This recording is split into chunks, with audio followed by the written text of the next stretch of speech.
haven't seen that yet. I'm not kidding about that. But what would be awesome tie-in would be a drivable T-Rex.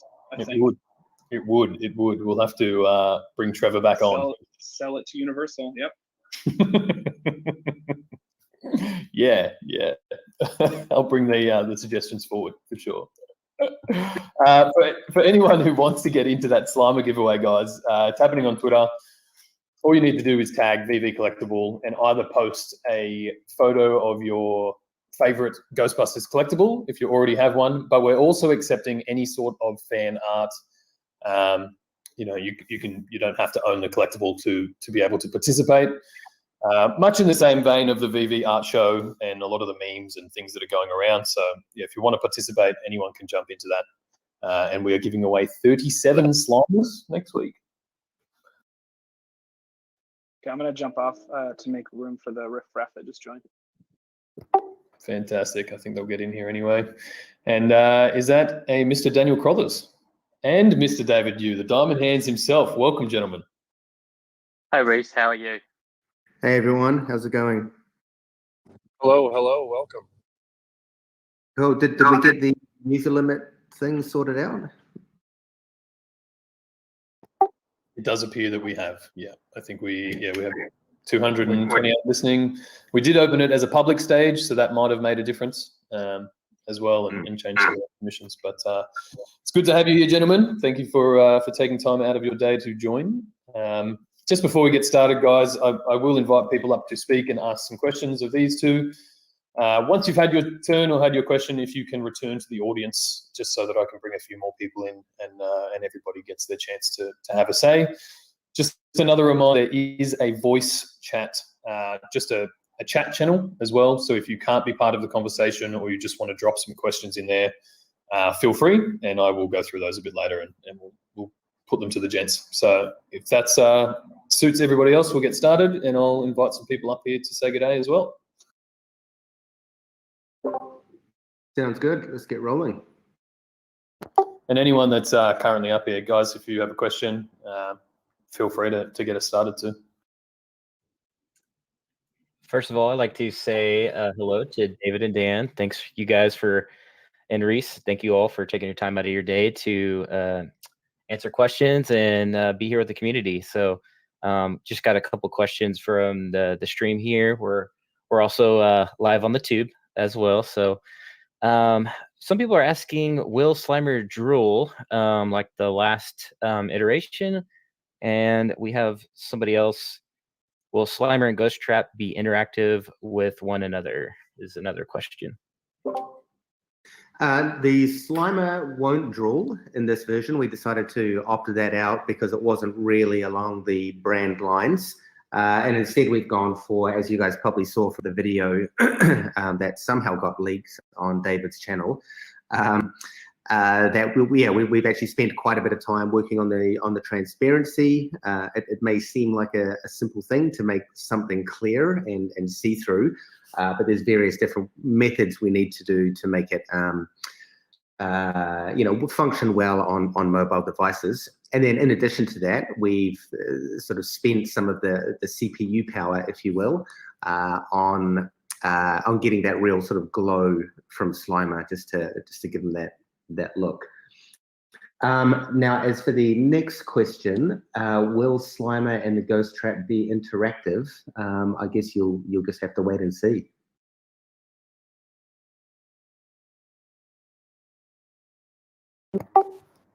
Leaving people on an edge there.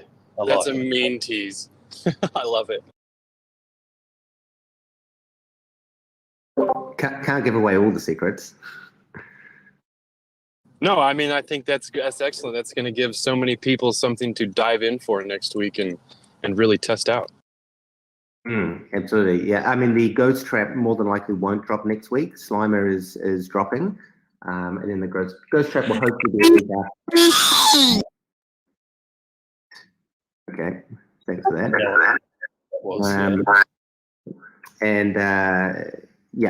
Stay tuned for the Ghost Trap. Hey guys, thanks so much for your time. So I just had a question. So kind of links in with the Slimer as well. So we had the previous version of Slimer, which was conveniently leaked on David Yu's Instagram. So this might be a question that maybe David could answer. But I am aware that sometimes the licensor, they have to kind of give the final sign off and they may not be happy with the artwork. And I believe that was the case with the Slimer. Feel free to correct me if I'm wrong, but I'm aware that Edo with the Ultraman drop was not released for a similar reason. Would it be possible to potentially have a leak on someone's Instagram of what the original version of the Edo also looks like? Maybe not now, but if we do get, well, when we do get it, to kind of see the original version as well, just out of curiosity. Yeah. Yeah, Okay, you Dan, go, you Dan. want to answer that? No, it's fine. Yeah, I mean, the Edo hasn't dropped because we haven't dropped it yet. I mean, there's really nothing else to the story. Generally, we just like to make sure that before we release the collectible, it's the highest possible quality. So, you know, if that means it takes extra time to get to that point, you know, we're going to spend that time making sure that it looks as good as possible. But to your question about licensors, it's pretty run of the mill, to be honest. You know, we create something, we send it over to them, they either sign off on it or give us feedback, in which case we just go back into the creative cycle until they approve it. Now, some licensors are, you know, very particular about what they want to see, whereas others are a little bit more, you know, loose, I guess, if you will, when it comes to their IP.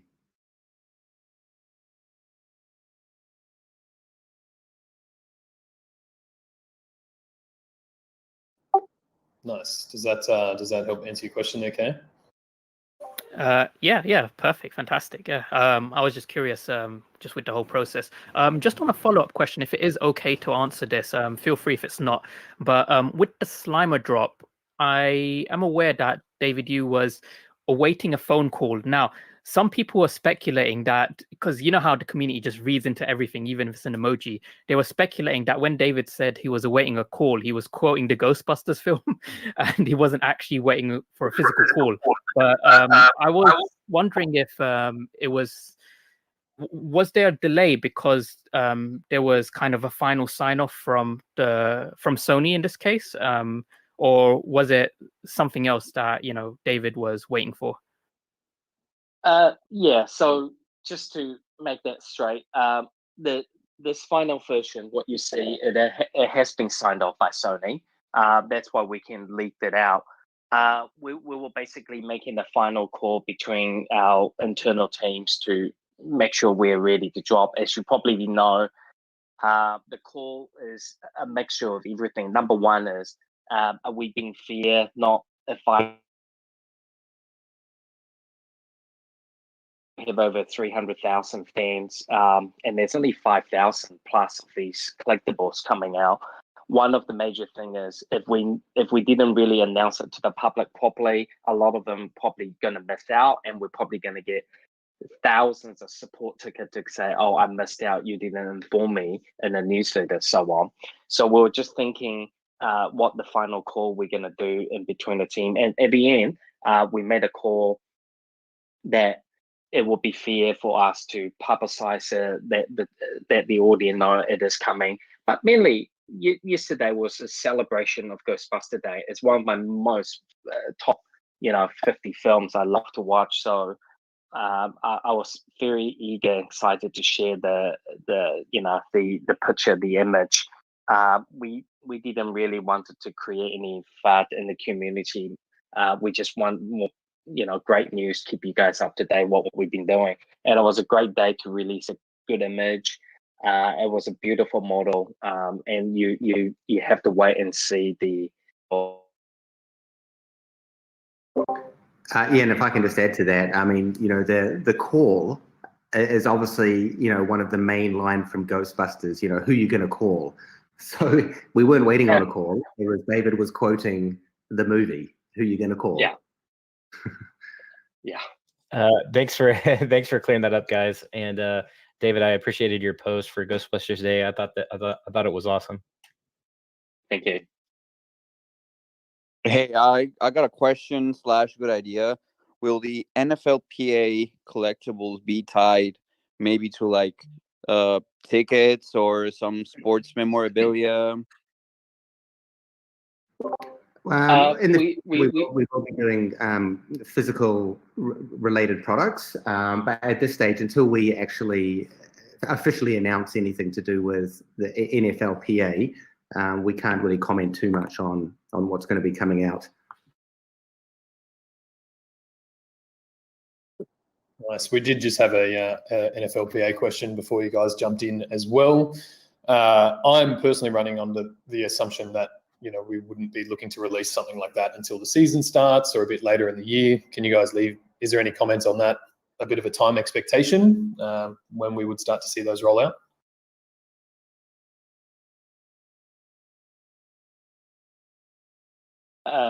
Yeah, so I can probably help on this question. So we are slowly introducing the seasons and the FIFA, and you guys probably have seen a huge diversity of what are coming out. I think towards the end of season 1, we have dropped the Krypton, which is a more lower tier retail pricing product, and that was really out there to have product available for younger audience. And I think we also trialed with Summoning from Tokidoki. That was another new product that we brought out. Season 2, you will start to see a lot of the collectible quality starting to gear out more and more. We really want the audience to understand that a lot of these collectible has been a work in progress from 8 to 12, 13 months ago. So the first iteration of season 1 collectible, a lot of them are probably not in their greatest. And we are going to spend some time over the next 18 months when we get time and resource. We'll go back and start touching up on the earlier collectible. You might see color changes, or you might see like the Tokidoki, the Retmo is now animated. We'll start come up with some new innovative ways to get these collectible to the next tier. And just going back to the NFLPA, it's a new category, sports. We do have some exciting news that we are working with other partners in the coming months that is really tied into sport.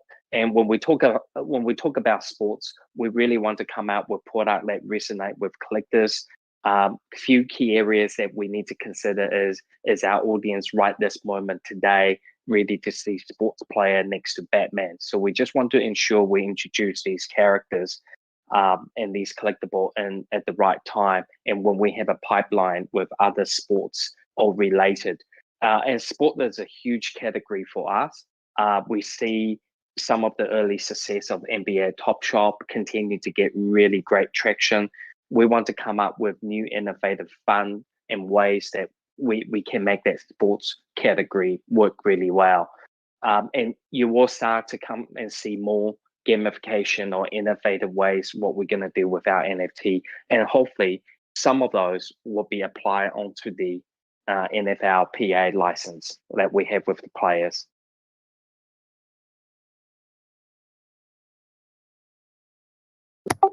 Awesome. Thank you for that insight. I know a lot of people are waiting for the NFL, but to know that there's a few other sports brands potentially on the cards as well is definitely an exciting move.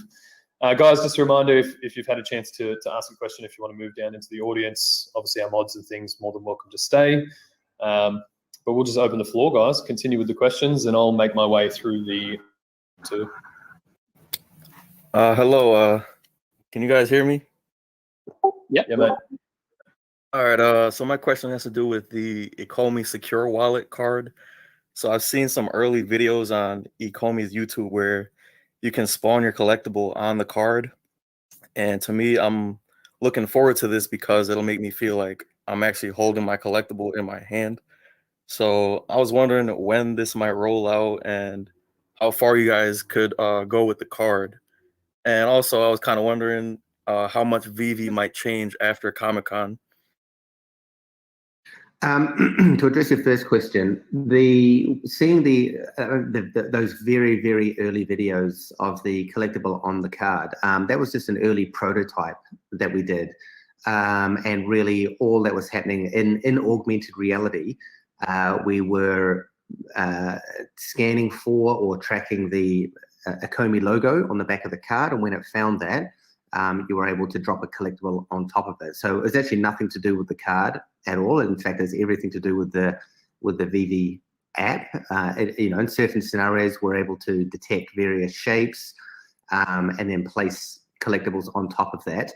I mean, from my perspective, I'm not really too sure whether that's a prominent feature that we will roll out, just because there's very little utility to it. It's not really spawning out of the card, as you say.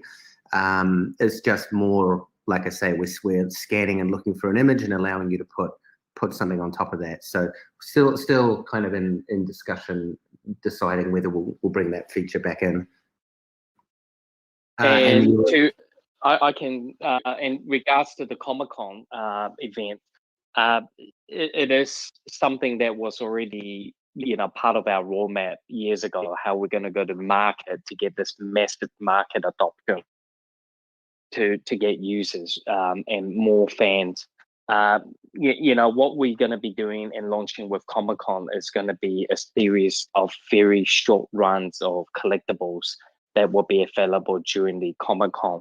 We still haven't worked out how we're going to drop these and how we're going to be announcing them, but it is very likely it will still be within the VV app. And how would it change moving forward from there? I think what you will see is a huge inflood. I mean, Comic-Con physically, they have told us a couple of days ago, in the normal event without any pandemic happening, they get up to 500,000 traffic through the doors in the complex over the spring of 3-4 days.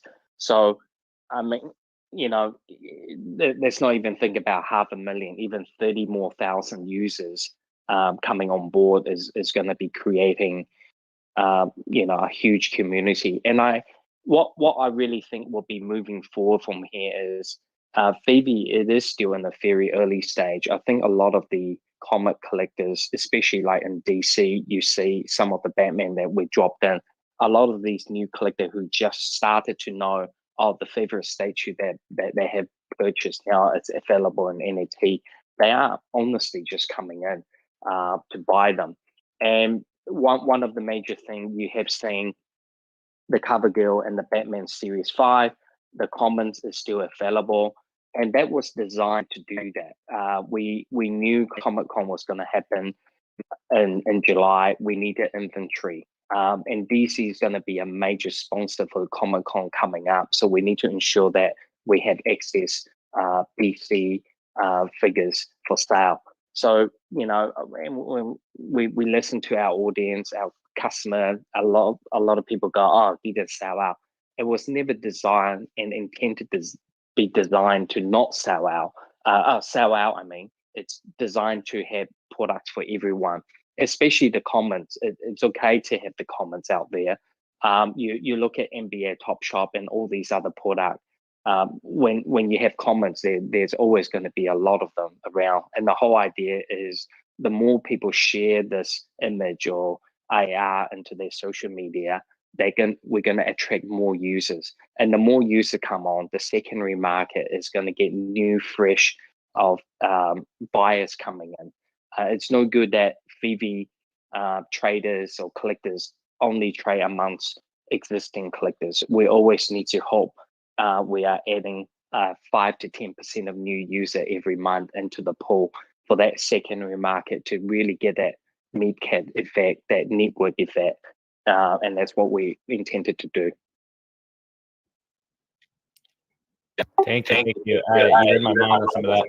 I have a quick question. In what capacity is VV going to be playing in Comic-Con? So, are we going to see you guys in maybe an advertisement, or are you guys going to have a more prominent role? So I think that would be my question.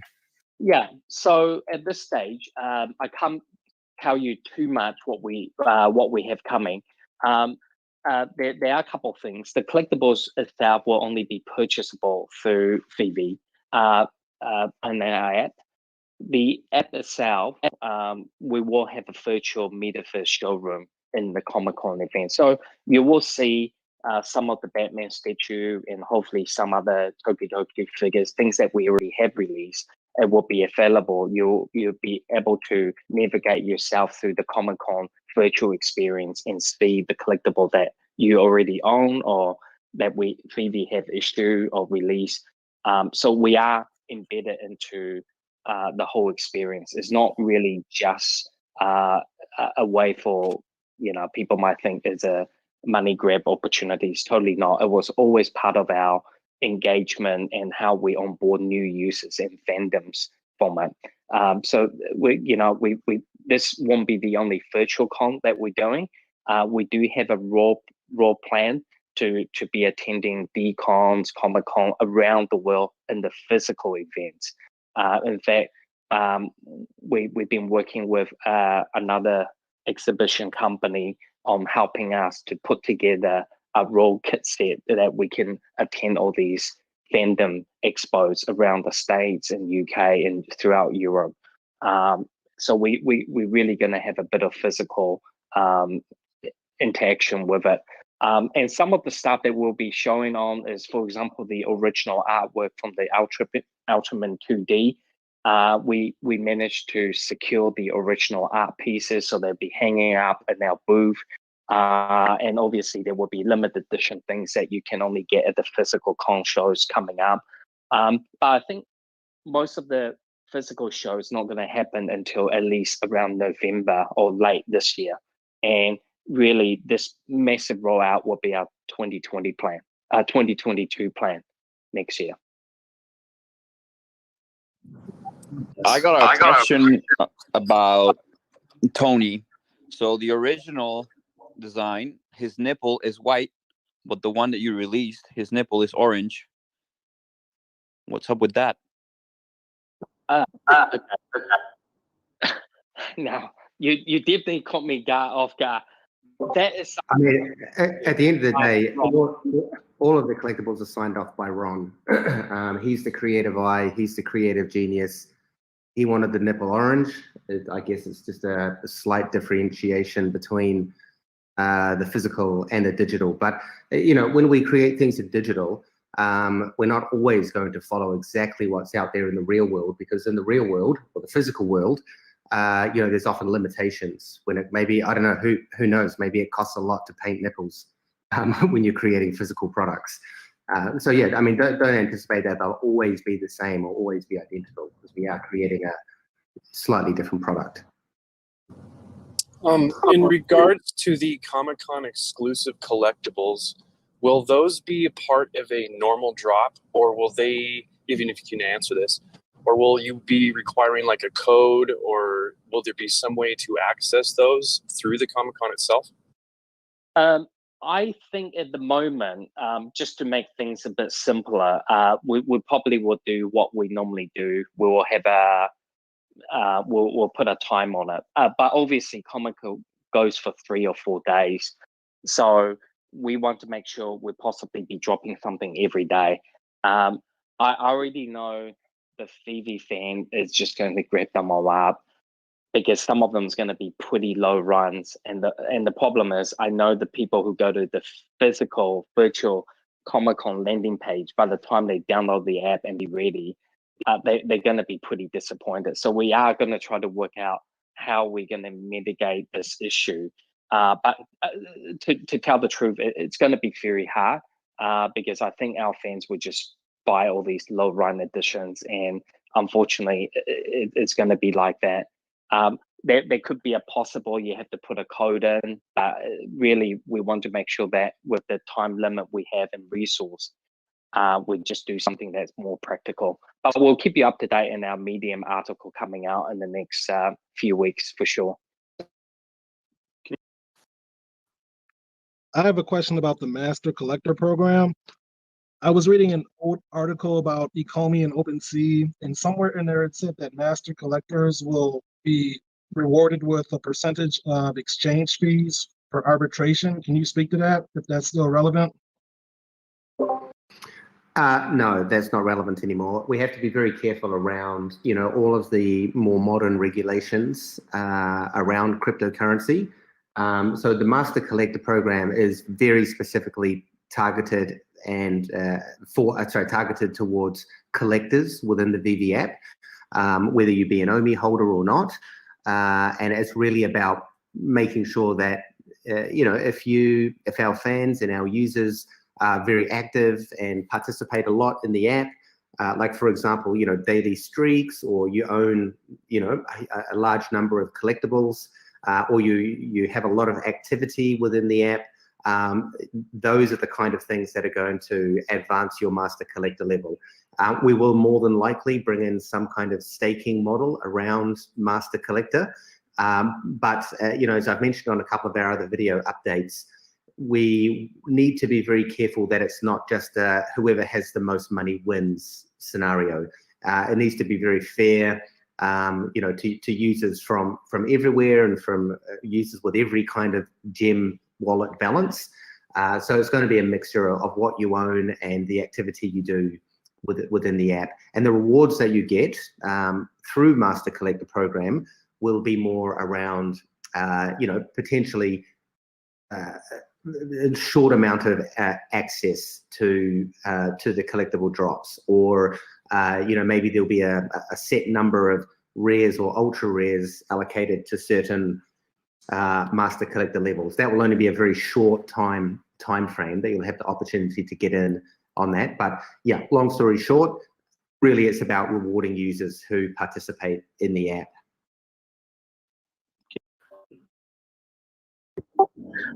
Perfect. Hey guys, I might just jump in. Just another quick reminder to return to the audience if you've had a chance. There are quite a few people requesting to speak, and just before it gets lost, there was reference to the secure wallet earlier. Do we have any update as to when the wallets will be back in stock, Dan or David, and what people can kind of expect on that front? I know we have a new app update coming out soon as well, but maybe we can update people on that. Yeah, we are making a new production batch with our factory, and hopefully we're waiting for some dry good packaging to be finished as well. And the major thing, what we wanted to do is to ensure that the new cards will automatically have the new firmware update with our, the new app going out. So hopefully it will be, hopefully within the next month and a half, we could have something up and running. We do still have a little bit of stock on existing stock left. We might look at opening that window in the next week or two to sell down a little bit what else we have. But I think one of the major part is really waiting for our entire app update. Just make things a little bit more easier. That's one of the other factors is we want to get the new app rolled out, which fixes a number of just difficulties within the app experience at the moment. So that new app, which is 10 times better both visually and in terms of functionality, is going out into our beta tester track very, very soon, hopefully early next week. And then that's probably going to go through a couple of weeks of testing, and then the app will be automatically rolled out. So if you update the product or update the app from whatever Apple or Google, you're basically just going to see sort of new interface, and the features will be working quite a lot better. Mike. Good, thanks. Go ahead, mate.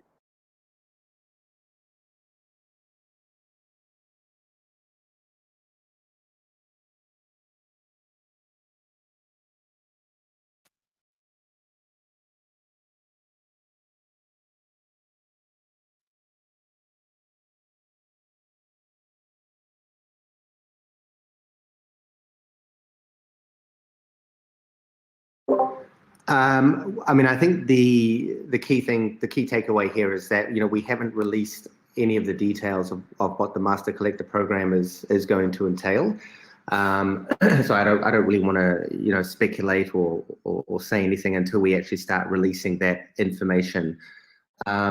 But there will be rewards. As for some of the things you mentioned, like specific limited edition collectibles for certain level of Master Collector, I mean that gets very difficult. Like I said just previously, we might allow certain levels of Master Collector to have easier access.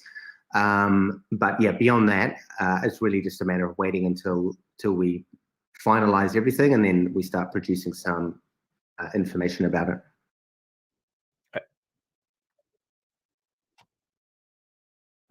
Well, no, like I just said before, we have to be very careful around current regulations. If we're giving out dividends or anything like that to OMI holders, that might start to classify us as a security. So we have to be very, very careful on that front.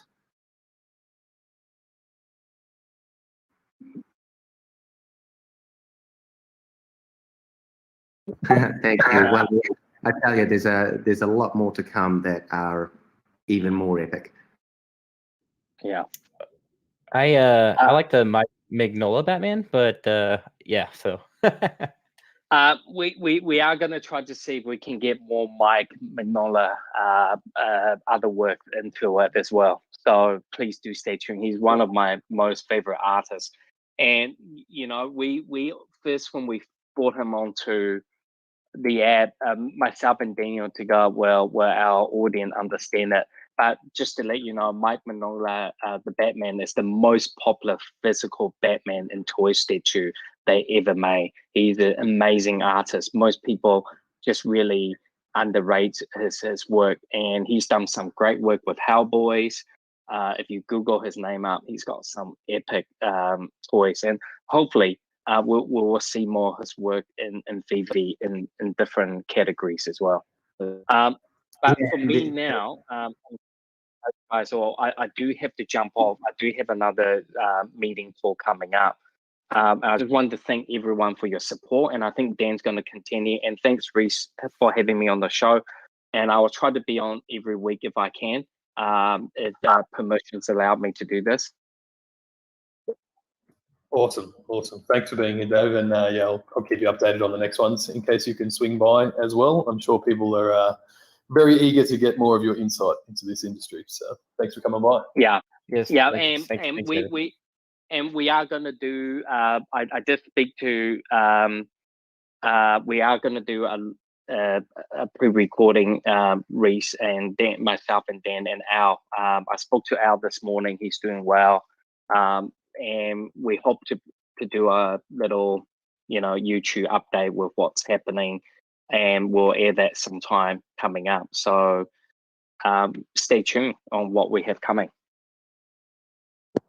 Awesome. Thanks, mate. Yeah, I know people will be eager to hear that update too. And as Dave said, everyone, I'll keep you updated as to when that will come out. You've probably learned by now that we can't put exact dates to things because everyone's busy, but it'll be soon. Thanks. Thank you. No worries. All right, guys, we might push on. There's plenty of people waiting with questions. So while we've got Dan here, I'm guessing for the next half hour or so, hopefully, come at him. All right, I got a couple questions from audience. When can we possibly expect multiple drops per week? And then my question personally is, when will the web app or browser app, if you will, when can we know more details on that? So in regard to the multiple drops, they will more than likely be happening, if not by the end of this month, then definitely early July. I think, as I've mentioned in a couple of our community updates, that one of the challenges that we faced was that we did have 6 months worth of content, but that obviously sold out very quickly. So behind the scenes, myself and Trevor and the wider production team have been producing some really top quality work. And because we have so many licenses and brands on board, the only way for us to service those the licensors and our obligation to the licensors is to start dropping multiple collectibles each week. And one of the sort of strategies and approaches that we will be taking to that is, we'll never drop, say, for example, 2 superheroes in one week. They'll be kind of split up into different categories. You might have a superhero, and then maybe a Tokidoki and a something else, just to make sure that there's enough spread there. And also, we don't want to be damaging too many more wallets or credit cards. So, as these multiple drops come out, I think one of the things that we're going to start seeing is that because there is just so much content coming out, we'll probably start seeing our fans and users gravitate more towards the content that they want. You might be more interested in superheroes or vehicles as opposed to cutesy Tokidoki type content. So yeah, that's definitely coming. So yeah, stay tuned for that one and start saving friends. And the second question was what? Sorry. It was when do we know a timeline on the web browser app, or possibly when we can expect maybe the first iteration? Yeah, so I'm hoping that by the end of this month, the majority of the functionality will be in place, and then we'll be diving straight into into all of the beta testing of the web app. It is the beta testing this time around is a bit easier because really the web app is just another interface to our existing kind of back-end system.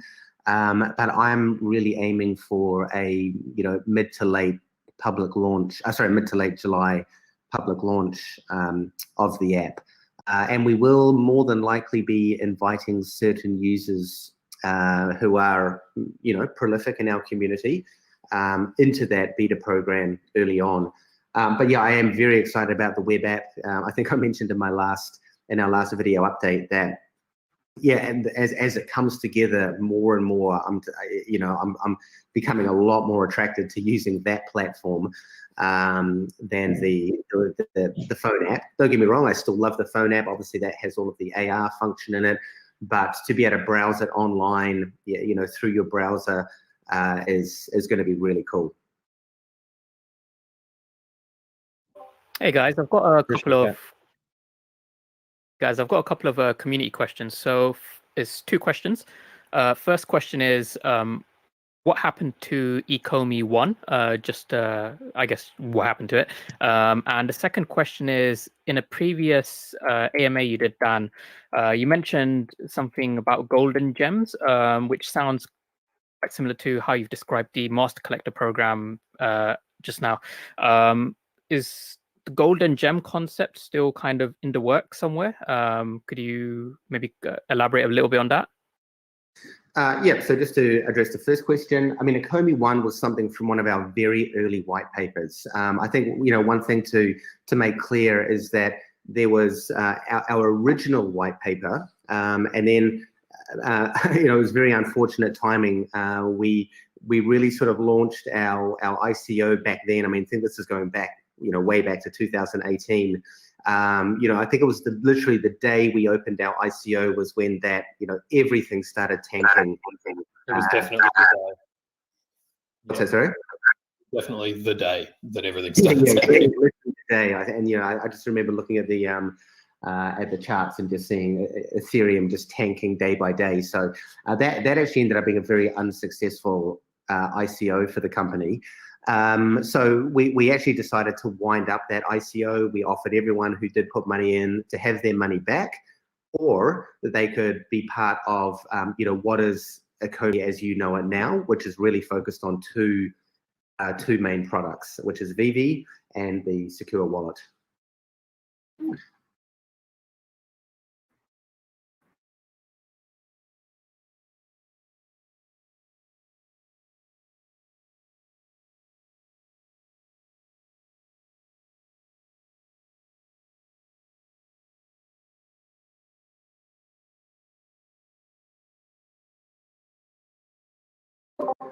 When you say something pretty big, what do you mean?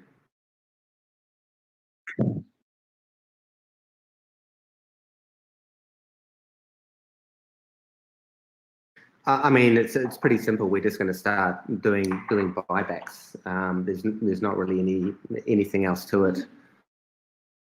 It's just part of the design more than anything. It's always been part of the tokenomics, and we're just at a point that can begin now. So it's not really coinciding with any sort of big event to start the buybacks. Just to clarify that. Hey, Reese, I just wanted to thank you.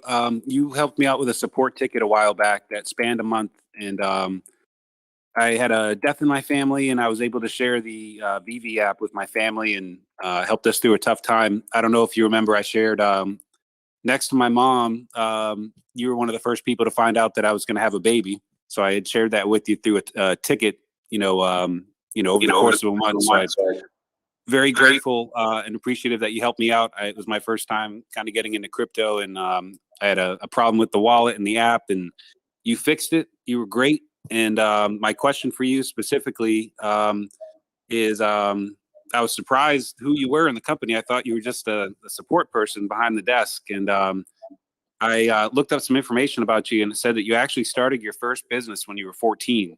I was just wondering if you could share what that looked like and where you got your work ethic from, because it's made me a huge supporter of anything to do with VV.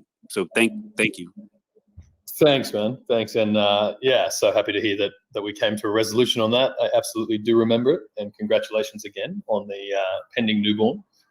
My first business was actually back when I was in school. I don't know if business is the right term for this. It's more of I exploited an opportunity.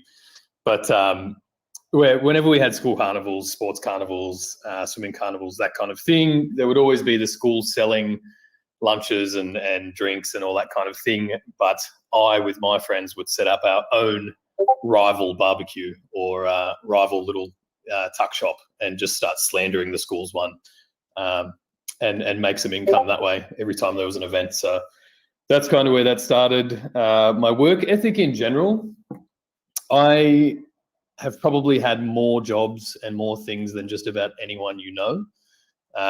Most of that comes from a drive to travel, really. Over the last 10 years, 15 years, pretty much all of my income has gone to getting me on a plane and going to explore somewhere else in the world. But it's also led me to amass quite a number of skills in a number of industries, which probably makes me quite suited to this role.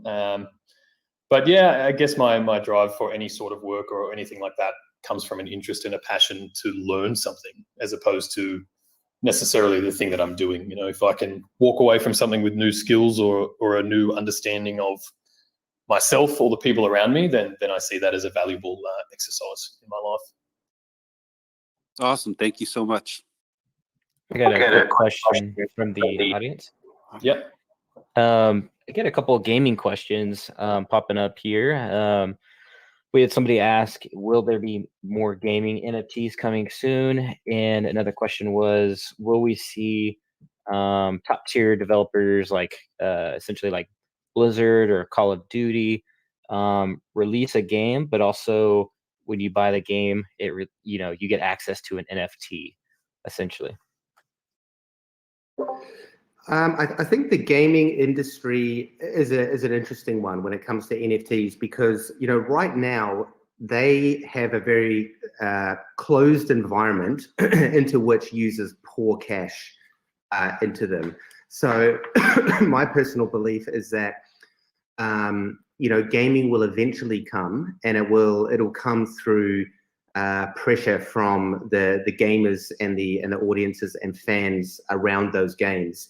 But really, if you look at it from a financial perspective, the game companies are already making so much money off this sort of enclosed captive audience that to move to NFTs for their assets is going to potentially somewhat dilute what they have at the moment. But I really do believe that with the popularity and growth of NFTs, that user demand is really only going to increase. And so, yeah, I think we really just have to see what's going to happen on that side.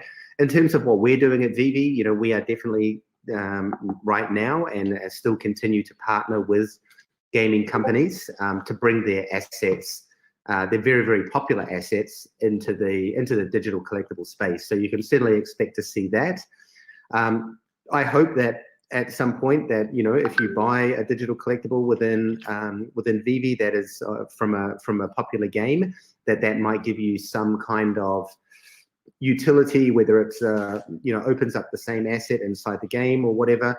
You know, I have been in talks and discussions with some of the licensed partners that we've been working with, but like I said, we really just have to see what's, you know, how the whole gaming NFT thing is going to play out. Hello. A quick question to Dan, please. Yeah, go for it. We'll make our way through these guys and keep going. Thank you, Rhys. So I was just wondering, are we going to be able to see the market history of each collectible in the future? And in that case, will it start counting since the very beginning of the marketplace or since the implementation of that feature, like maybe after Omni migration? Yes, 100%. I mean, we do obviously track all of the pricing history in the back end, and we will definitely be bringing in you know, a couple of features around pricing. Like, for example, within the app right now, we've got a section called appraisal. Unfortunately, that's completely broken. So I've been in discussions with the developers. I think at the moment it always shows the store price or the original selling price, rather than an average of, say, the past 10 sell prices. So that's one thing we're working on. And then in addition to that, it will also be a bit clearer as to what the last price was. And then there'll be an option to, you know, potentially where the last price, you'll have an option to click on that and then see the pricing history. One of the challenges with the last price is that, you know, there are still some users out there who might sell a collectible, you know, way under what the actual market rate is. So we have to be very careful about, you know, when we put that information out, that it can be accurate as possible. You know, we don't want to, let's just say the last 10 collectibles of a particular collectible type sold for under market value for whatever reason. You know, some people just want to, like, you know, hey mate, you're cool, you can have this for 20 gems, even though it's worth 100 gems. So we just need to be careful that the price that's shown is fair and is accurate based on, you know, the last market rates. And the other thing that also kind of complicates that is, you know, people will pay significantly more for a number 41 as they would for, say, you know, a number 32,000. So, you know, again, along those same kind of lines, if the last one that sold was an edition number 41, that's obviously going to have a much higher last price than one of these potentially higher edition collectibles. So TLDR, yes, we are definitely working on that, and price history will be a feature coming out in the future. Well, that's cool, because right now I think it says amount paid, so you can actually know if it's been purchased on the store or on the marketplace. But yeah, thank you. Yeah, cool. Yeah, the amount paid is, if you're looking at a particular edition, that is showing in there. Hello. Hello. Can you hear me? Can you hear me? Yep, we've got you there. Yep. Okay, my question is, in the App Store, when you purchase gems, I was curious if the amount you could purchase is going to be increasing in the future from 350. Yeah, great question. All of those limits are actually not set by us. They're set by the platform. You know, it's very rare that you'll download an app from App Store or from Google, and you know, you can do an in-app purchase for sort of $5,000 or $10,000. So it's not actually us that are putting those limitations in place. It actually comes from the app stores. However, one of the great things about the web platform is that we'll be running through, you know, a normal payment provider.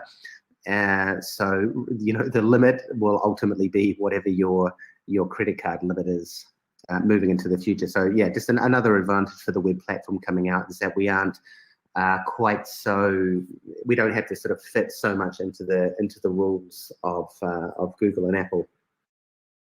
Awesome. Thank you. That'll be great. Yeah, because it's been a pain in the butt having to purchase 350 at a time.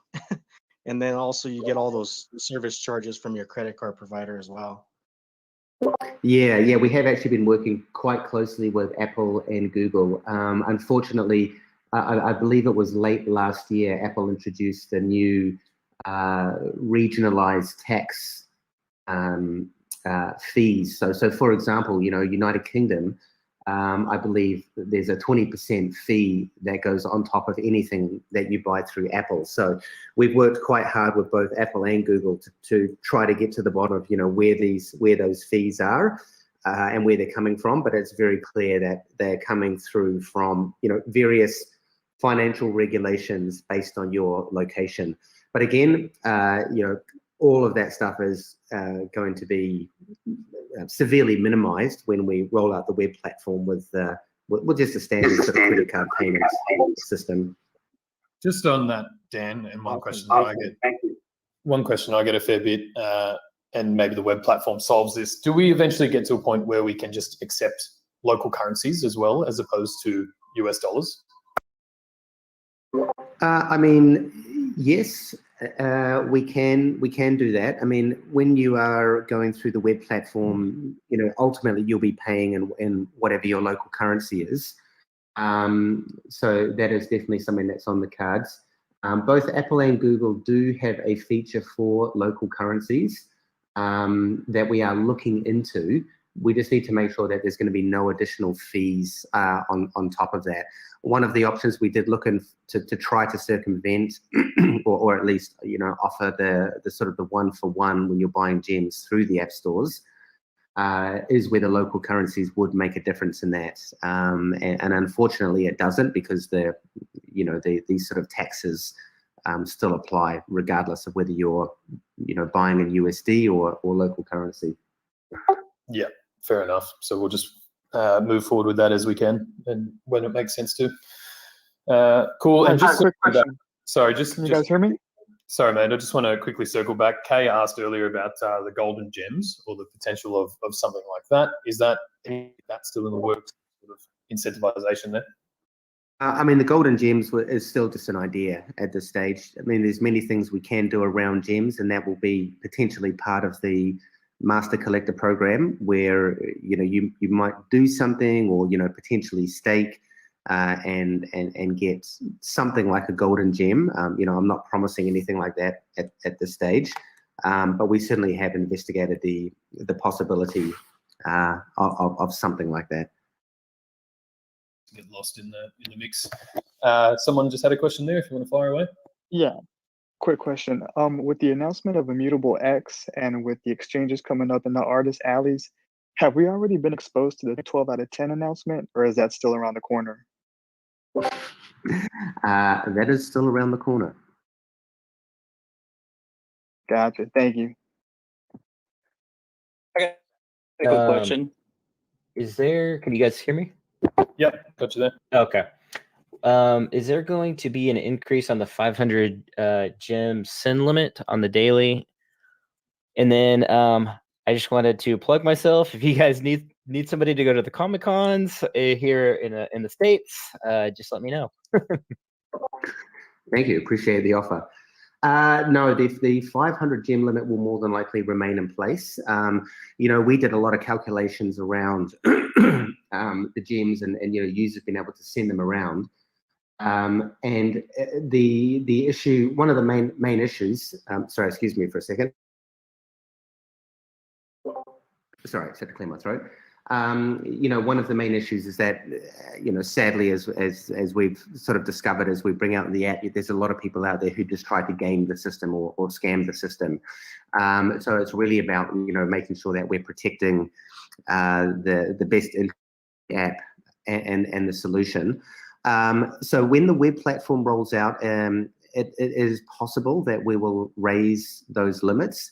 And if we do, it will be more than likely associated with your activity in the app. If you're an active user and you've had a membership for a long time, then those limits could potentially be raised. But we just need to be careful that, you know, people start creating new accounts, and then, you know, they start sending all of these gems around. Yeah, there's multiple ways that people can game the system if that's completely open. So it's really a security measure for both us and our users. So, quick question on Comic-Con, Dan. So with Comic-Con right around the corner, are getting collectibles signed in time for that going to be a goal? When you say signed, what do you mean? So like if I've got a Todd Batman, will getting it signed at a Comic-Con be an option for any collectible? Only if he signs the screen of your phone at this stage. Which will, okay, yeah, at this stage. Yeah, you never know. That may raise the value of your phone. But yeah, Todd iPhone 12. Yeah, I love it. No, I mean, one of the, you know, the cool things about having a collectible, I mean, you know, every collectible that both David and I own, if we have the opportunity to meet the artist or the creator, like, you know, Ron English, you know, we always try to get it signed, because that's a huge thing in the world of collectibles. So we do have a feature in the roadmap that will allow collectibles to basically be digitally signed. And it's going to be pretty cool. I can't actually say when it's going to come out, because we already have so much in the roadmap at the moment, at least for the next sort of 6 months. But it will basically be a feature that, yeah, you can have your phone on you. If Todd McFarlane is there doing signings, you'll be able to walk up to him. You'll be able to press a button on your Todd McFarlane number 100, which says sign. Then the artist or whoever it is will basically sign it.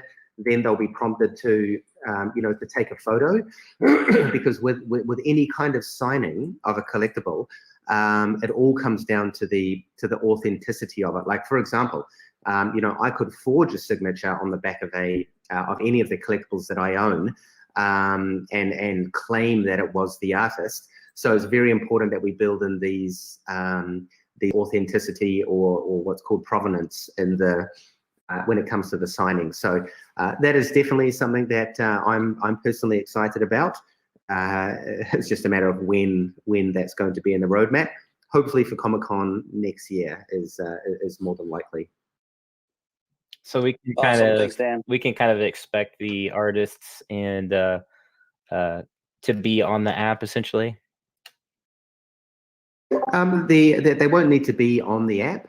You'll basically just take the app, you know, your app up to them. You'll load up whatever collectible you have, you know, number 41, Todd McFarlane, number 100, and then they'll be able to sign that specific edition.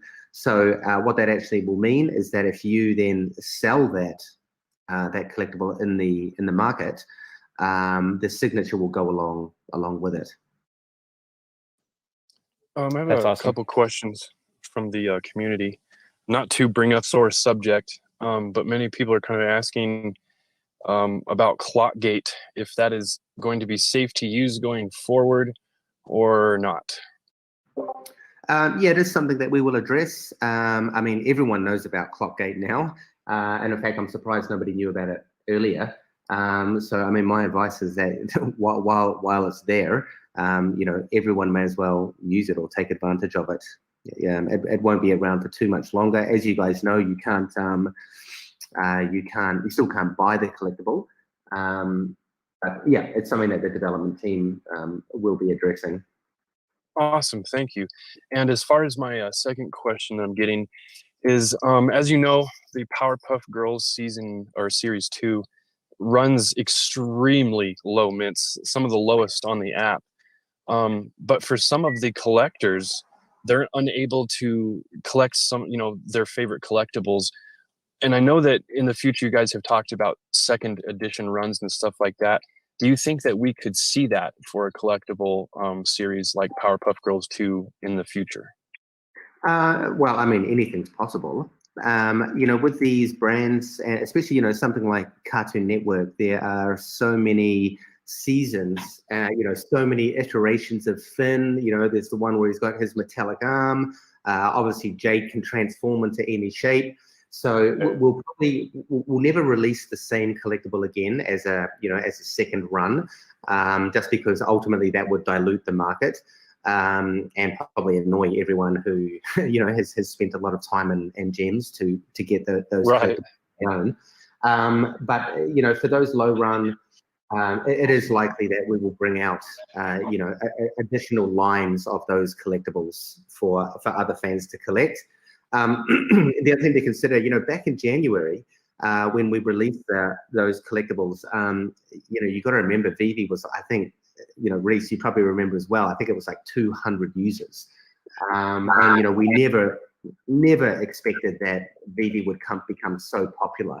And it was only just, obviously with the past few months that we've really realized that we need to start upping the number and cater for, not cater for, but just to make sure everyone has an opportunity to get something. Because when we do the low runs, to be honest, we get a lot of complaints coming in about, just because people missed out. So that's why, you might start to see the commons to be a little bit higher. However, there are going to be runs, absolutely, that will be much lower. Like, even the Ron English one we have coming out, he's an artist. And we still want to make sure that there is content that we're bringing out that is lower run, and is far more collectible than, say, these huge broad brands like the DeLorean. Everyone in the world knows what the DeLorean is. So that's why we mint so many more of those kind of popular brands. But yeah, like with Ron, with the Dragon Girl from Simone Legno, these ones are much lower run because we want to make sure that there is still that kind of rare content out there for people to collect. Awesome, thank you. Yeah, 6 months ago, 150 of each collectible seemed like a lot, but it's amazing how quickly that turned.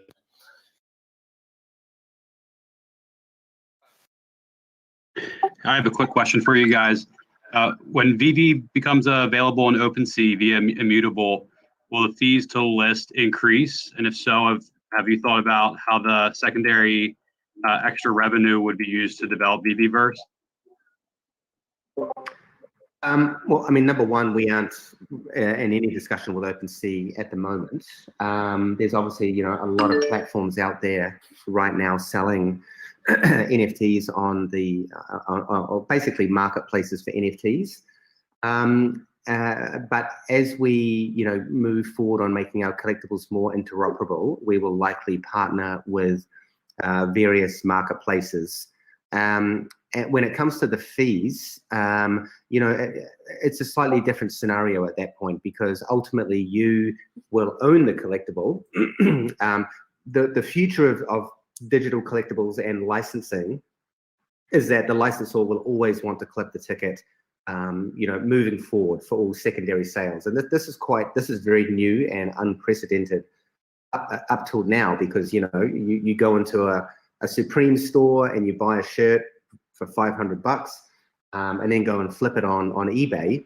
Supreme right now is impossible for them to, clip the ticket on that. But the digital world, the blockchain world is very different. So I don't anticipate that there will really be much in the way of those secondary trades on other platforms coming back to VV. Maybe a very, very small percent. Yeah, I mean, we're not in the business of sort of milking people for the rest of their life, because obviously there's going to be, the marketplace fee, there's going to be the licensor fee. So if VV does take a fee, it will be very nominal. Thank you.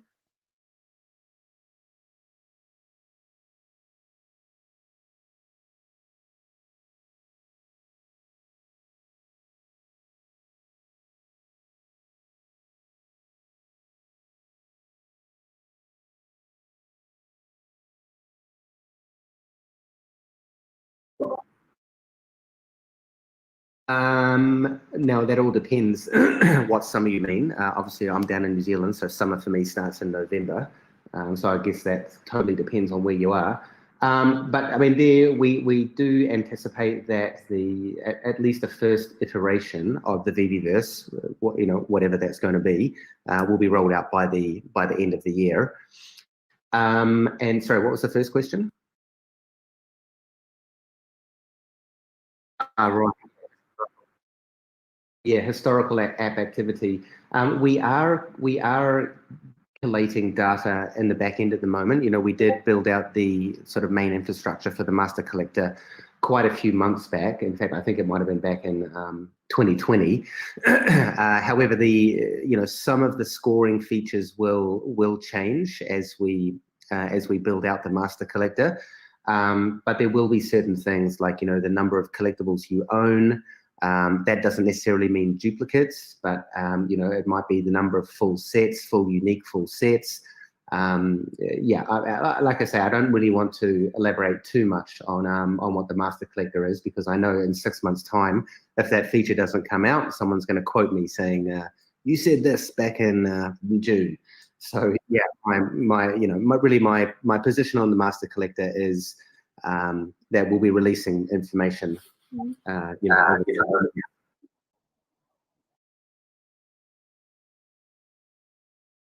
From the community as well, in reference to the serial killers drop that we're doing. Now, people have obviously seen that owning all 12 of those collectibles, or 13 if there's 13, will allow you to build the last fat breakfast scene.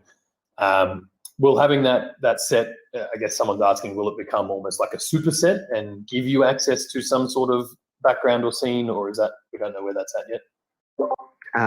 First I've heard of it. Fantastic. Yeah, I kind of alluded earlier to the fact that just having them will let you build the last fat breakfast scene anyway.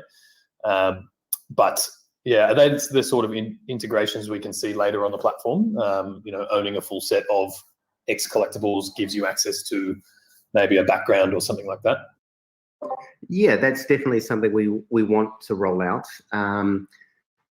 Just to reward users, if you do manage to collect the whole set, then maybe there'll be a chaser collectible that only, and maybe there's only a very limited. So a chaser is normally a collectible that will come out, will be part of a series, but it will come out after the fact, after everything's sold out. And then I mean, I would personally love to do something like if you've managed to collect the whole set, then you get some sort of special reward or special prize for that. We don't have anything specifically planned for the Ron English one at the moment, but it's always a possibility in the future. Nice. I think it helps for people to just put the layers together and see sort of how many directions that these products and things can really take. So I think that'll definitely answer some things for people. Dan, how are we doing for time, mate? You got another 15, 20 minutes on this? Yeah, I can do another 20. All right, perfect. Guys, keep those questions coming, and I'll bring a few more people in as well. And I will just take a moment to shout out Kaki Gaijin, I think that's your username, for making those NFT superheroes. I don't know if people have seen them, but there is one of myself, Dan, and David floating around. So if you're listening, huge props, and thank you for creating those. They're pretty incredible. Yeah, 100%. They are super top quality, and I am very happy to say that through a very nice community member and long-time supporter, I managed to get my hands on the animated version of Dan. So that's pretty cool. Oh wow, I was gonna pick up the David one, but now that it's out in the open, I'll have to collect it. Yeah, we need that. We need that hairline. Maybe it'll become an NFT one day. Who knows? That hairline is so prestigious and so clean. I mean, yeah, he is known for it. Dapper Dan, is that the new superhero name? I quite like that.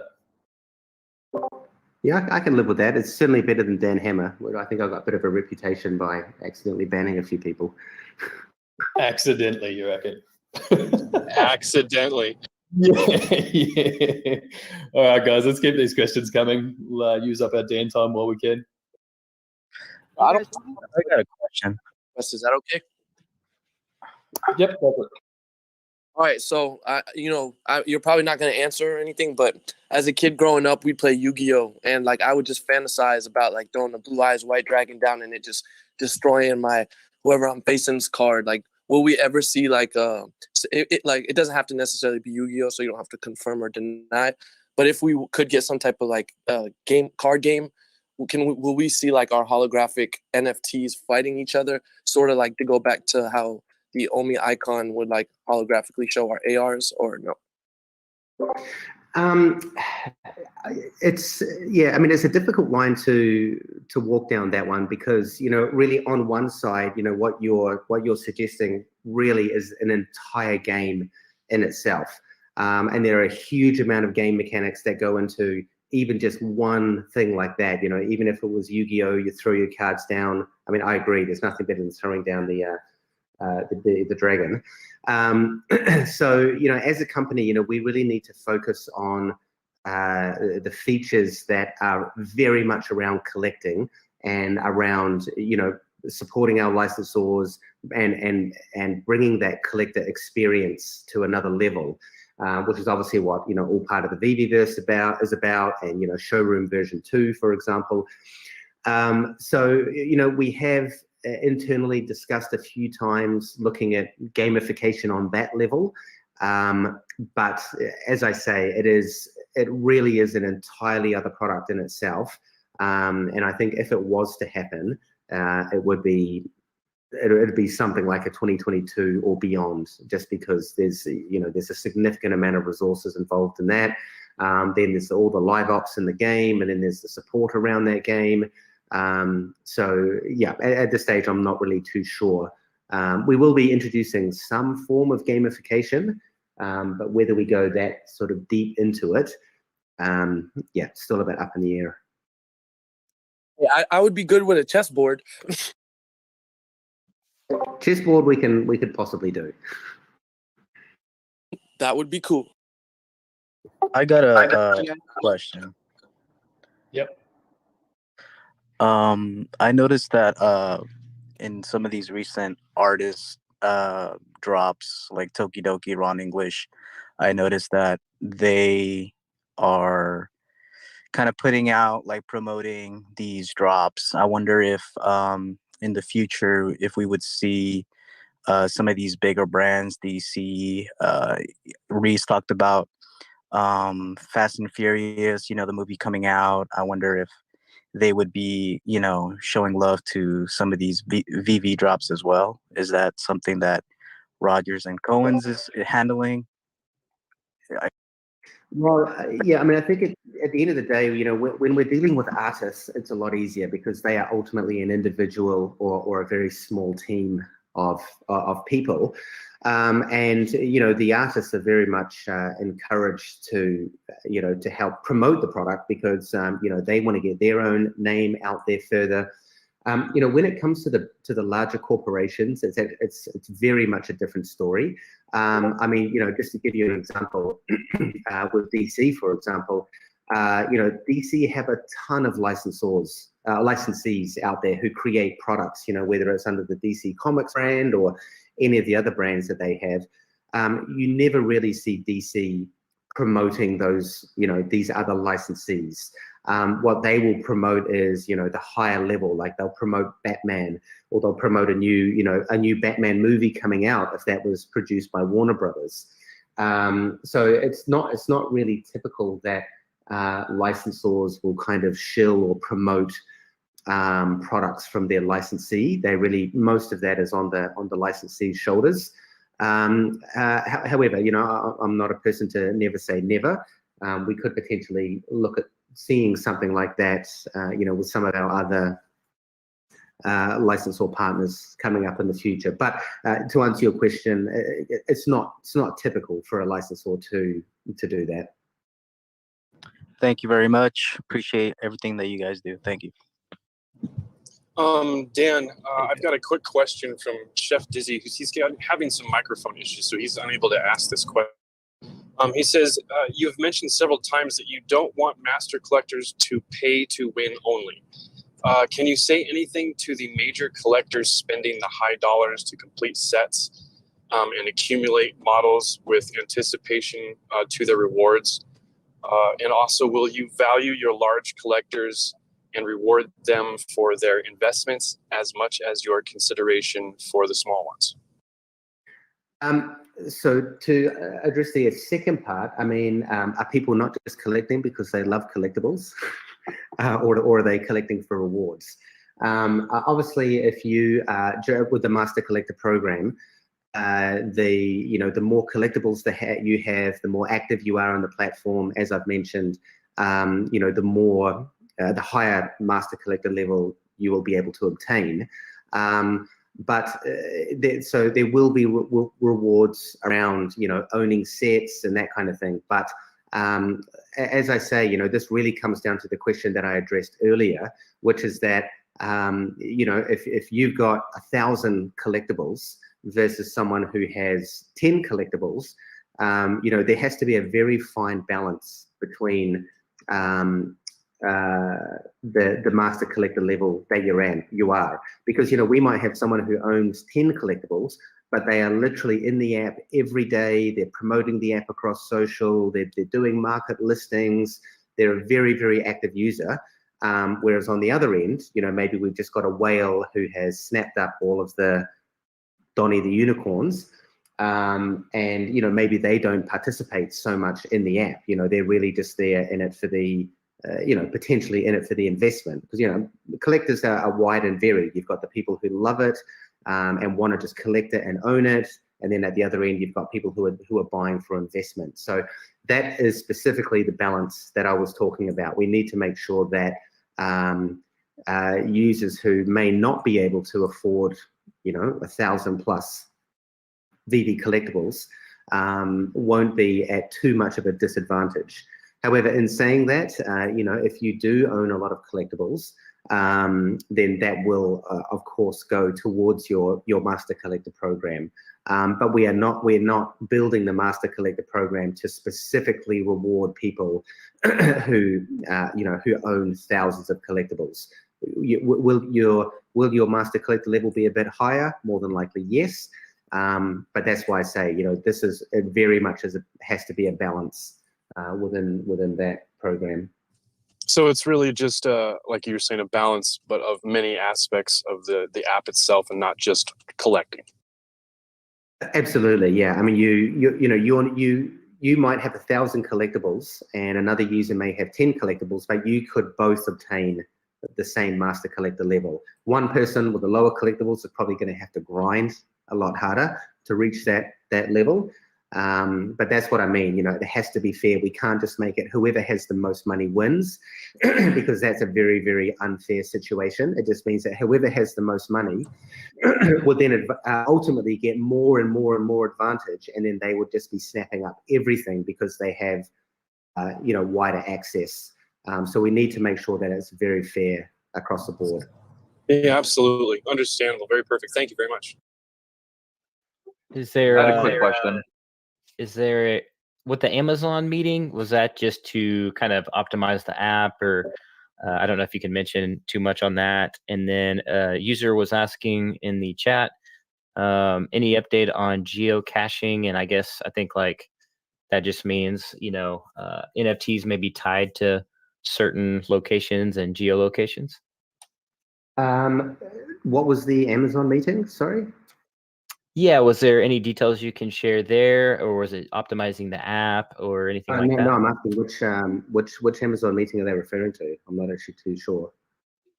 Oh, I think it was like a LinkedIn post, and I think you just showed you guys meeting with, Amazon Web Services. Yeah. So we were meeting with AWS, very, very different division within Amazon. I mean, basically, the whole app is run on AWS. We were in there to try and get a lower bill. Very simple. Gotcha. So you weren't meeting with Jeff Bezos? Jeff, that would be nice, but not yet. So can we order? No NFTs through Prime? I'm just kidding. One day, who knows? That'd be great, right? That would be awesome. And then another user was asking about the geo caching. Just I think he was referring to NFTs based on your location. Yeah, based on your location, I'm not really too sure yet. You know, that's very sort of Pokemon Go-esque. But where the geolocation services will come into play is, you know, like in the future when you are able to attend a physical Comic-Con event, you're in a specific geolocation cordon, the Buy Now button will become available to you. So that's more likely how we're going to utilize and leverage the geolocation. Or for example, you know, like maybe one of our licensors is doing a promotion of a new physical product that is also available on Vivi, and they're doing that at a particular retail chain. You know, we might open up access. So, you know, when you're visiting that store or that specific location, again, the Buy Now button will become available. And there'll be some other security measures around that, you know, to prevent people like spoofing IPs and all that kind of thing, which, hey, let's face it, people are going to do. They will indeed. People take any chance they can get.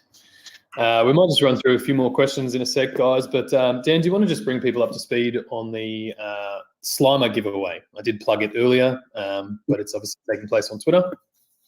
Yep, absolutely. So I think already, you know, I jumped in and had a quick look this morning before I dived into work. And yeah, there's already just been so many cool posts, so many cool photos. But ultimately, you know, we're going to sit down with the team. We're going to go through everything.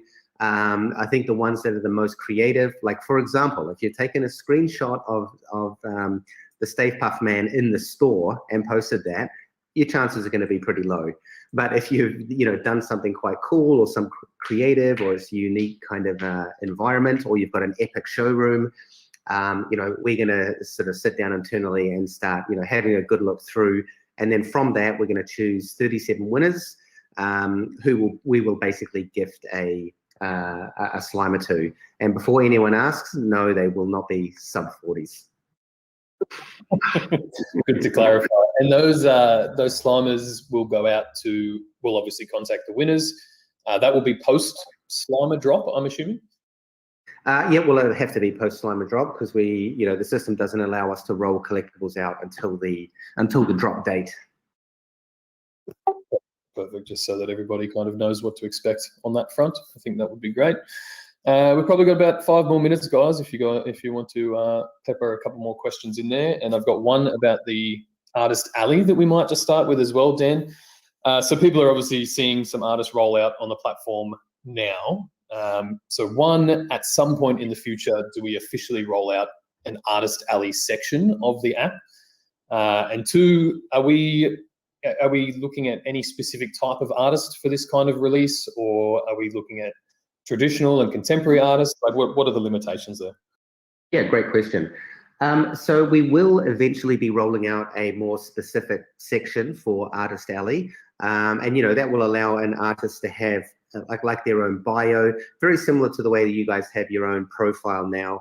An artist will be able to have their own profile, their own bio, and then underneath that, they will be sort of have their own individual works. But you know, before we build out, you know, a bigger or a wider feature like that on the platform, we really need to begin to test the waters to see, you know, like we didn't really know if the Dragon Girl was going to sell because it was a very different product offering from what we had listed previously. Obviously, you know, we and Simone and Tokidoki were very, very pleased that everyone loved it. And that really sort of solidified for us that, you know, there is a demand out there to have these, you know, not necessarily just these big premium brands, but also some of these sort of well-known artists as well. And then obviously the second one we've got rolling out is Ron English. And we are in discussion with, you know, a very wide range of artists.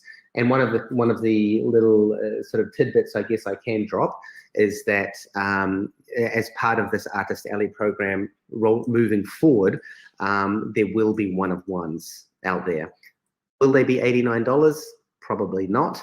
But the way that artist licensing works is that, you know, if you're commissioned to do a piece of artwork for a larger brand, like, you know, DC, for example, you as the artist have the right to sell that original version, or so basically you can sell the one the one that you created. So we'll be bringing features like that into VV, where you'll eventually see artists coming on board selling a one-of-one. This is something very new. You know, obviously, as you guys know, we are a bit more mass market at the moment. You know, we want to make sure that everyone has the opportunity to participate in the drops and hopefully get a collectible. But the Artist Alley program will be a little bit different in that sense, where we will have these far more limited products, which is going to be pretty cool. I think David Yu is already trying to get in there and buy them all, but I don't think he's going to have that much luck. No surprise there, really. Hey guys, I just wanted to get a little clarity on something that we talked about briefly earlier. So basically, if I have, let's say, 2 million OMI in my wallet before the Ethereum blockchain switchover, will I have less than that amount of OMI after I swap my tokens, but with the same value? Is that what was said? I don't remember anybody saying that, but basically the chain migration is just something that's going to happen in the back end. Obviously, we'll be setting up token swap platforms for people to convert from the Go20 over to the new ERC20. But outside of that, there's not going to be really any further impact to users. I think the question you're asking is, are we going to do something like 100 to 1? At the moment, we're not going to do anything like that. It'll basically be, if you have 2 million OMI in your wallet now, and if you do, well done. It's going to be the same, you know, when the migration happens. You obviously will need to go through some sort of token swap, which we'll be communicating very heavily around how to do that and where to do that. Yeah, just to clarify, that was from before you got on, Dan. That was a bit of the conversation, and you answered exactly as I kind of did, just to say that if there was some sort of 10 to 1 or 100 to 1, you would end up with the same value, but token swap wise, yeah, it should be pretty simple. Yeah, we absolutely would never take away value from users. I mean, gosh, my inbox would be full of hate mail, I'm sure. Yeah, more. So if you can put your OMI in the app wallet, will we need to switch the token over, or will the VV and the app just take care of that? We are still deciding whether we'll do some kind of automatic swap. It's more than likely we won't, because there is complications around that. And you've got to remember that the wallet in the app is, I mean, that's just an interface to your GoChain wallet. So it's not like it's a special one that we, you know, have any kind of sort of special control over. So yeah, more details to come around that.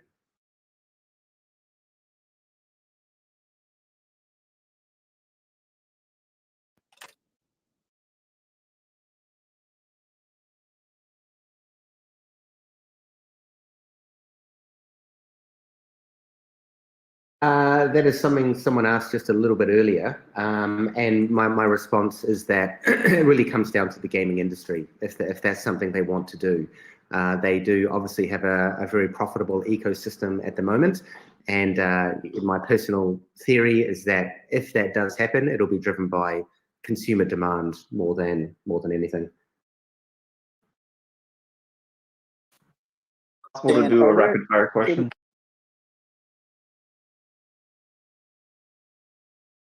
Dan, are there any more details you can give us on Furious? On what, sorry? On the upcoming Fast and Furious? What I can say is that they are amazing, and the detail is also amazing, and that's about it. Sorry. Any other, I guess announcements brand-wise coming up soon, and any I'm sorry, I'm getting somebody's cut out audio. Yeah, someone.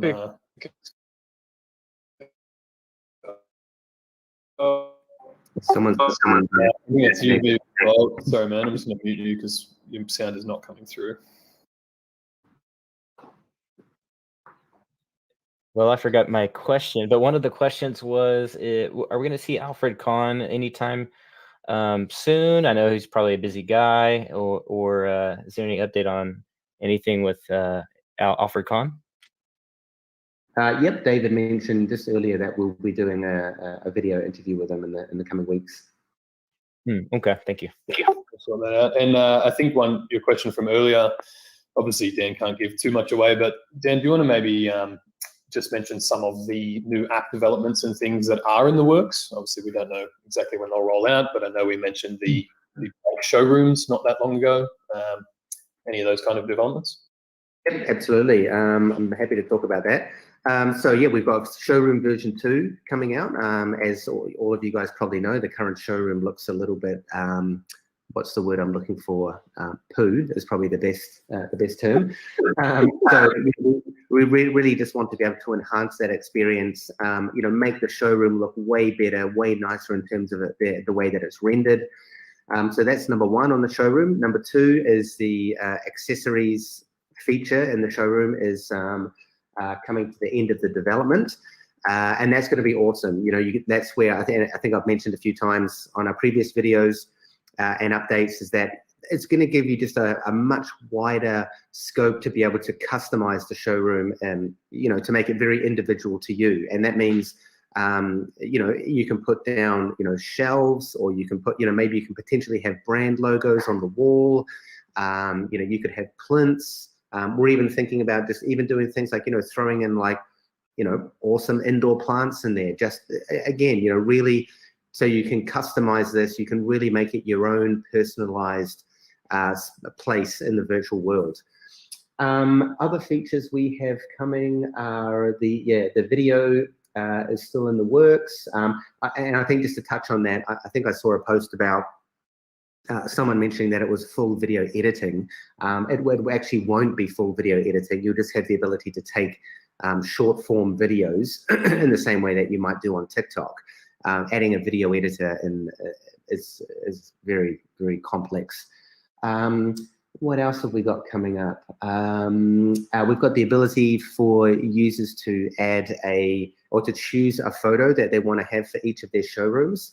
As you guys probably know at the moment, the standard photo for the showroom is just that pretty boring one of the back wall of the showroom. But reintroducing the ability for you to assign a photo to that, just to make it look a lot more attractive, both in your own personal collection and also when you share it. Let me just have a quick look at the development board, see what else is coming up. Yeah, so one of the other features, just a very small update, is that we will be adding into the details of each collectible release what season it came out in. So you can rest assured that you're buying a season 1 or a season 2. There's a few more updates coming to the market. Some of these will be rolled out very soon. Like, for example, all of the bids that you have right now, they're kind of a little bit buried within the auction section of the app. But we're bringing that out to its own kind of section on the main market menu, just to make it a lot easier for users to sort of view and track both the payments that they have pending and all of the auctions that they're bidding on. A few other just smaller updates like sorting. What else we got here? Showrooms, are they a fair way off? What is it?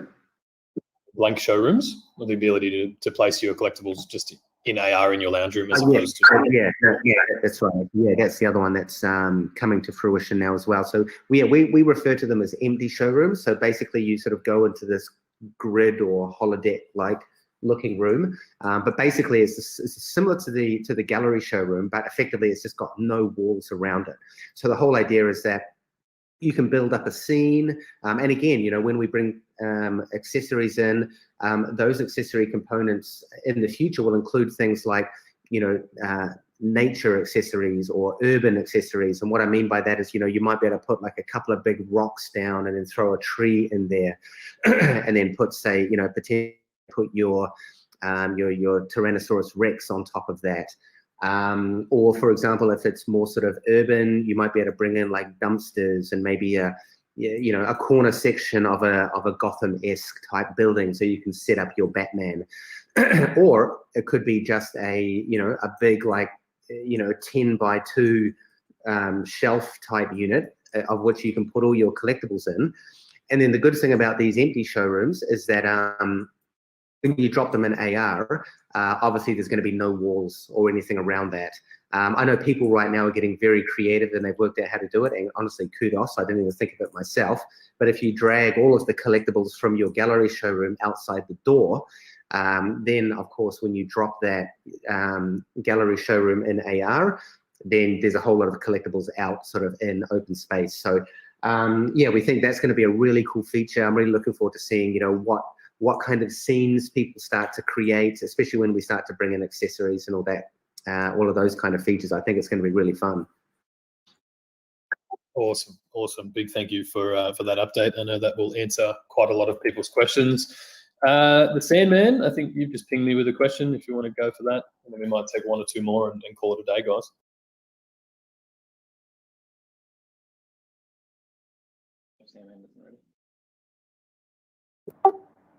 Or maybe you're not there. I'll ask it for you if that makes life easier.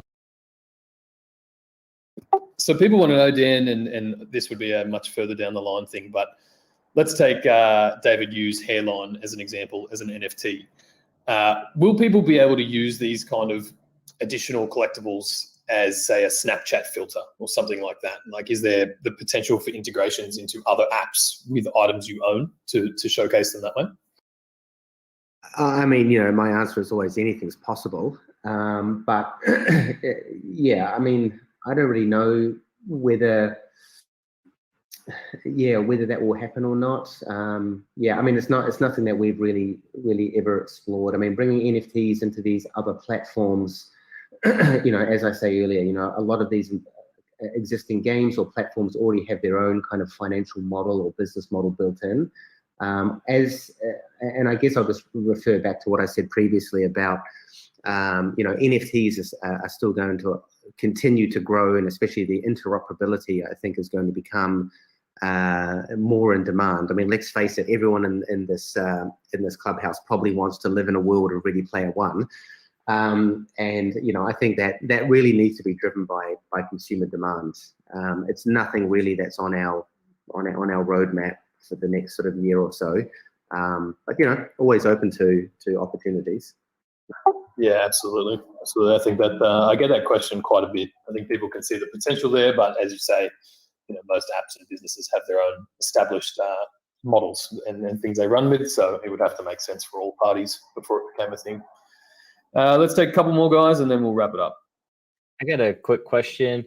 First of all, I want to say it was awesome to see you and Silent Bob or Kevin Smith with Rogers and Cohen. Are we going to see any iteration of kind of more things like that soon, and kind of more visibility as far as that goes? I know that people keep asking me that, and sorry if that's been asked already. No worries. Yeah, I mean, more and more as VB gains popularity, we do get invited to speak at many events. I can't really say how many events. They do just kind of come through when they come through. They aren't necessarily things that we go out and seek, mostly because I spend every waking hour advancing the product forward. But yeah, I mean, more than likely we'll continue to participate when invited into these events. Just on that note, guys, the NFT Tokyo event, or NF Tokyo Summit, I think is today, tomorrow. Dan, you are on June 11th in the afternoon sometime. But if anyone has missed that announcement, it's in our announcement channel and probably on our socials. So if you want to head over to, I think it's just nfttokyo.com or something like that, and register your interest, you can join that one too. Yeah, and I mean, that event was really more geared towards, I I guess, brand owners and IP owners in the Japanese space. So it's not, there's no sort of secret surprises or anything coming out. It was a bit more of an industry kind of event, really. But yeah, go ahead and check it out if you can. Just on that note, Dan, and one question people will probably have, how are you seeing that landscape change now? Like, are we seeing a lot more licensors start to show interest in the NFT space? There seems to be more conferences popping up, specifically for them. Absolutely. I mean, every day we get contacted by, multiple new licensors wanting to come on board the platform. And I think, really, when this whole NFT thing started, I mean, I guess just to go back to a little bit of the philosophy, that David and I have when building something like this is that, at the end of the day, we just wanted to sell a Batman to someone through their phone. But when the whole NFT thing kind of kicked off, we'd see things like, Beeple selling for $69 million and, all of this massive cash grabs out there. And then obviously when anything like that happens, it attracts attracts a lot of people because, anyone who owns IP or anything like that, they're looking for new ways to, looking for new revenue streams. So I think the whole spotlight on NFTs recently has really just sparked a lot of demand from people out there wanting to get into the space a lot more because, honestly, 8 months ago, no one was contacting us because no one even knew what an NFT was unless you were sort of deep in the crypto world. Now that that's changed and people see that there is opportunity, and a lot of people watch what's happening in VV. They see how fast products sell. They see how active and awesome the community is, and I think that is also a huge driver for them to also kind of get into the space. And let's face it, VV is a really cool new way to participate and collect your favorite brands. So I personally believe it's going to continue. David and I, really our mission is just to create a long-term digital collectible industry. Right now we're going through a bit of an NFT hype. And that's why the focus for us is not just about buying and selling NFTs. Anyone can do that on any platform. In fact, every single week there seems to be a new, peer-to-peer NFT platform coming up. But really, what's going to bring longevity into this digital collectible space is the ability to do cool stuff like, the AR. I mean, we've had, I think it was more than 120,000 photos taken in AR through the VV platform, the virtual showrooms, interactivity, the ability to create your own scenes, create your own videos.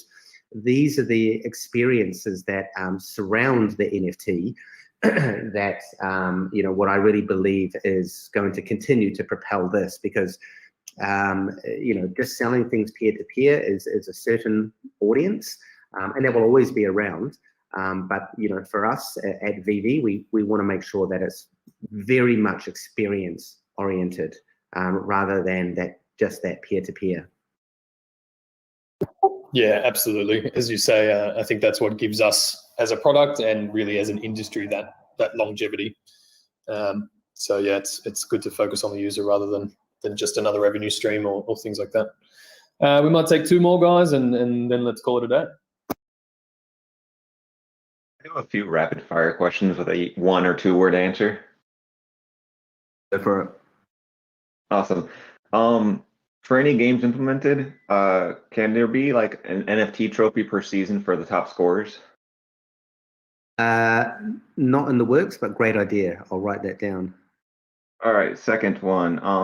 Assuming the VVverse has land, kind of like Decentraland, will you be dropping the land to buy just like the NFTs where the more rare ones are closer to whatever hub is being sold at the moment?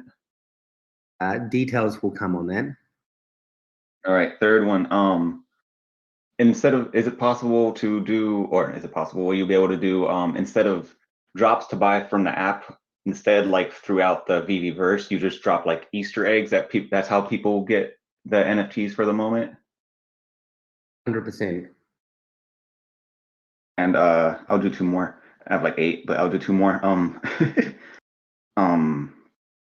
So we were talking about avatars before. Can that just be a new category of NFTs? So like not you got normal NFT, interact or static, interactive. Can another one just be avatar? So we can just use the NFTs we buy to be the avatar? There's quite a significant issues around licensing with that, and not only that, but you know, some of the collectibles that we produce, like the Batmans, you know, they aren't rigged with the skeleton, so you can't do a walk cycle or run cycle or anything like that. So there will absolutely be avatars coming that you will be able to adorn with some kind of brand content. And there's a possibility that some of the collectibles we release will be able to become an avatar. But yeah, there's that is a much bigger operation than just releasing, you know, sort of standard avatars that can be customized. All right. What you were talking? Someone was talking before about on the other meeting about getting a free NFT when you join. Could that be season dependent? So the season you join or every season people get a new free NFT? That's of the logo, the VV logo or something? Yeah, I mean, it's something we're considering. So yeah, I guess watch the space. We're still thinking about that one. All right, last one. Is there going to be any category for historical stuff, like any like replicas of any something like from NASA or the first moon landing rockets or anything like that? Yeah, great question. Actually, we are absolutely exploring the historical category. You know, I think there's a lot of things out there in the world that people would never get to own and potentially never get to see. But you know, if they can have a beautiful, high quality digital replica of that, then yeah, I think that's something cool that people would like to collect. Nice. All right, guys. Well, thanks for those rapid fire questions. Very much appreciated. Dan, have you got anything else you'd like to leave people with before we wrap this up for the day? Yeah, just again, just a big thank you to everyone. I mean, you know, there's so much support in the community. To be honest, I did have quite a few lols over the Quid versus Evie. Just, you know, be nice, guys. Be nice. I was going to mention I saw on the panel that NFT Tokyo that there's somebody might be on the other side of the panel. So if we need to show up, we will as the Komi team. No, be nice. He's you know, everyone is nice people. You know, we've met the CEO there quite a few times, and you know, you got to remember, you know, Quid has been around for 5 years. You know, they were a pioneer in the space, and they've done a good job. But yeah, you know, as always, I just want to give a massive thanks to all of our community. I mean, there are so many people out there that just creating amazing stuff. I mean, Reese, we've got a channel set up in you know, one of our Komi Discord where you know, every day there's just the most epic memes. I mean, whoever did the one that was the selfie song, you know, with all the bombshell girls, man, that was just top class. I loved that. So yeah, and just, you know, everyone for their support, especially over the past couple of months. You know, obviously it's been a bit of a challenging time internally, just to, you know, to deal with the growth. But we really are kind of coming to the end of that now. The team's been built out, the app's been, you know, refactored to certain degrees. You know, for the next wave that we've got, we'll more than likely have coming in. So yeah, just really appreciate all of the support that you guys give us out there in the VB community, and I hope that we can continue to bring out you know, awesome stuff that you guys like. Awesome. Nice final words there. Thank you very much, Dan. And I'll extend the same thanks to everybody, guys. Thank you for streaming. Thank you for making all this kind of content. It's obviously helping all of us to get that information out there. Thanks for showing up to these chats every week too. I'm glad we have figured out the capped number issue. Seems that way. And just for anyone who stayed to the end, I'm trying to get Robbie from Immutable. He's I think the CEO and co-founder of Immutable sometime next week into one of these Discords as well. So just keep an eye out for that. Thanks so much, everyone. You have a great day. Cheers. Thanks, everyone. Have a good day. Appreciate you guys. Thanks so much.